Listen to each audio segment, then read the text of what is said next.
เจ้ามาเบิ่งเกี่ยวกับเรื่องการสร้างสาพัฒนา โดยเฉพาะแม่นถนนหนทางนี่แหละที่ว่าผู้คนยังคงให้ความสนใจหลายบ่ว่าจะเป็นทาง13เหนือ13ใต้และก็เส้นทางอ่าวนั้นอ่าวนี้ได้หลายเส้นเส้นทางเนื่องจากว่าบางเทื่อนี่งบประมาณมันบ่เพียงพอที่จะต้องก่อสร้างฉะนั้นจึงหันจากที่ทางรัฐบาลลงทุนเอง100%เฮ็ดเองว่าซั่นซะ กลับมาในรูปแบบของทางเอกชนเข้ามามีส่วนร่วมนั่นก็คือสิก่อสร้างก่อนเอกชนก่อสร้างแล้วเก็บเงินก็ถือว่ามีหลายจุดอยู่เดะที่ว่ามีลักษณะคล้ายๆคือแบบนี้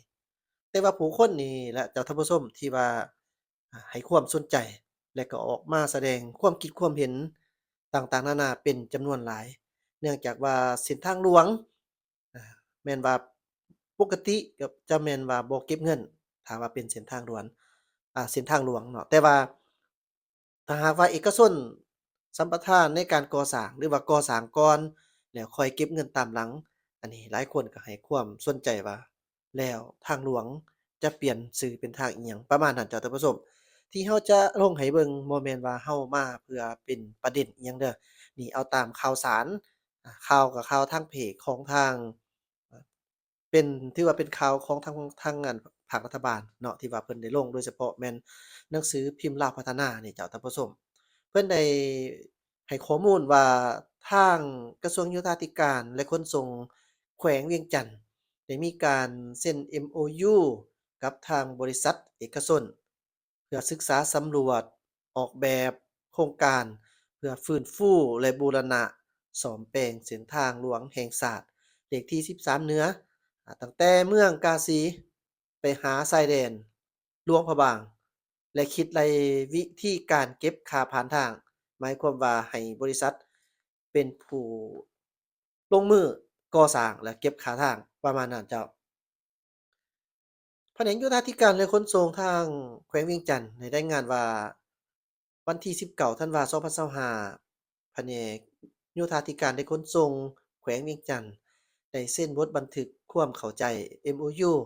เพื่อศึกษาสำรวจออกแบบโครงการฟื้นฟูและบูรณะรักษาซ่อมแปลง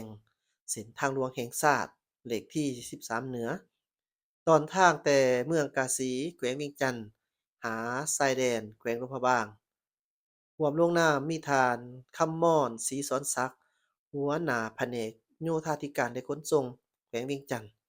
มีฐานสายสัมพันธ์จันมาวงศ์ผู้อำนวยการบริษัทลาวสัมพันธ์พัฒนาจำกัดผู้เดียว โดยการศึกษาสำรวจออกแบบโครงการฟื้นฟูและบูรณะรักษาซ่อมแปลงทางหลวงแห่งชาติเลขที่13เหนือตอนทางเมืองกาสีแขวงเวียงจันทน์หาชายแดนแขวงหลวงพระบางแต่กิโลเมตรที่212หากิโลเมตรที่246รวมยาว34กิโลเมตรในรูปแบบผสมผสานระหว่างสัญญาที่จัดตั้งปฏิบัติแบบมอบเหมาตามผลได้รับและเก็บค่าผ่านทางตามเส้นทางสาธารณะโดยแม่นแผนกโยธาธิการและขนส่งแขวงเวียงจันทน์ได้เป็นเจ้าของโครงการและบริษัทลาวสัมพันธ์พัฒนาจำกัดผู้เดียว ซึ่งเป็นผู้ศึกษาสำรวจออกแบบโครงการฟื้นฟูและบูรณะรักษาซ่อมแปลงภายหลังที่ว่าได้มีการลงนามกันแล้วทางบริษัทและภาคส่วนที่เกี่ยวข้องก็จะได้ลงเก็บกำข้อมูลแล้วก็จะมีการประเมินความเป็นไปได้ของโครงการทางด้านเศรษฐกิจและเทคนิคจะได้มีการประเมินผลกระทบทางด้านสิ่งแวดล้อมสังคมการประเมินมูลค่าและผลประโยชน์ที่จะได้รับ โดยมีการออกแบบเทคนิควิศวกรรมสำหรับการฟื้นฟูและบูรณะรักษาทางหลวงแห่งชาติเลขที่13เหนือตอนทางแต่เมืองกาสีแขวงเวียงจันทน์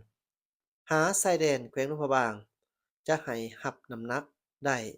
11ตนต่อเผ่าวิจัยข้อมูลปริมาณการสัญจรและการจำลองระบบเครือข่ายการสัญจร ของพาหนะ คาดคะเนว่าปริมาณการสัญจรความคิดและวิธีการเก็บค่าผ่านทาง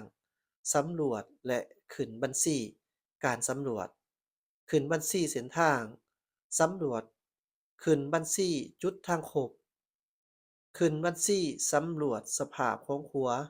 และโครงสร้างระบบระบายน้ำ มีการกักเกี่ยมแผนที่จุดที่ต่างที่จะฟื้นฟูและบูรณะรักษากำหนด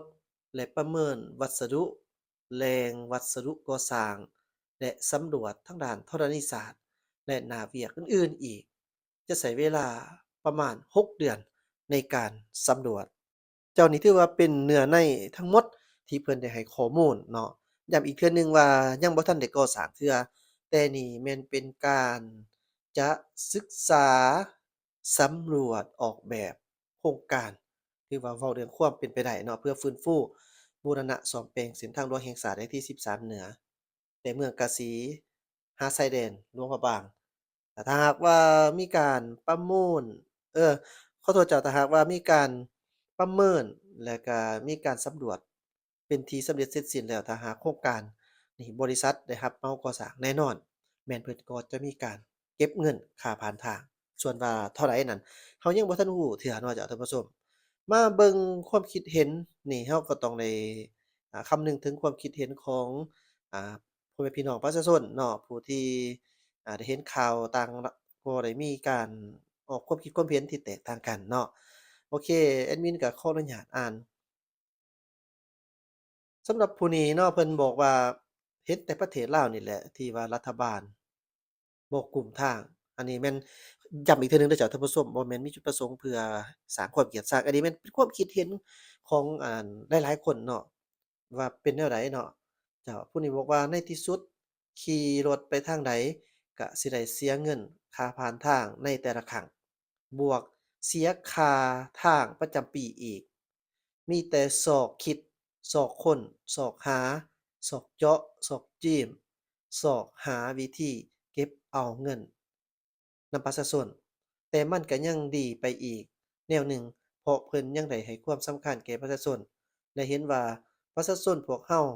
หั้งมีสีสุขบ่ทุกข์บ่ยากคือระยะที่ผ่านมานี่มันเป็นความคิดเห็นของอ่าผู้หนึ่งเนาะส่วนนี้อีกบอกว่าโอ้ค่อนข้างรุนแรงอันนี้จะบ่อ่านเนาะจากท่านผู้ชมผู้นี้บอกว่ายทขกำลังค้นคว้าแผนนโยบายยกเลิกเสียค่าธรรมเนียมทางทุกประเภทพาหนะแต่ต้องได้เสียค่าผ่านทางและค่าข้ามรั้วในขอบเขตทั่วประเทศยกข่าวผู้นี้บอกว่าแบบนี้เนาะผู้นี้มาบอกว่ามาอ่านคอมเมนต์เพื่อหาแนวทางซื้อผู้นี้บอกว่าถ้าเป็นทางหลวงแห่งชาติแม่นบ่เห็นดี แต่เป็นทางด่วนเห็นดีนำถ้าเก็บ